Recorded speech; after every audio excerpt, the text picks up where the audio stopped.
টিএসসিতে একজন স্টাফ একটা ওএমআরে আগে থেকে ক্রস দিয়ে রেখেছিল।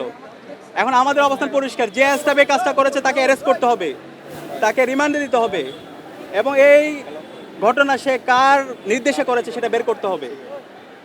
আমরা জানতে পেরেছি এখানে বিভিন্নপন্থী আমাদের শিক্ষক আছে এবং স্টাফরা আছে, তারা বিভিন্নভাবে ডাকসু নির্বাচনকে বানচাল করার চেষ্টা করছে।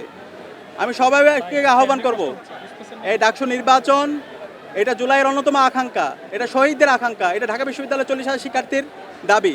আমরা একই সাথে উদ্বিগ্ন, দেখতে পাচ্ছি অনেক বহিরাগতরা বিভিন্ন প্রবেশ পথ দিয়ে তারা এখানে আসছে, বিভিন্ন ভোট কেন্দ্রের পাশে আসছে, যে কারণে শিক্ষার্থীরা অনিরাপত্তায় ভোগ করছে।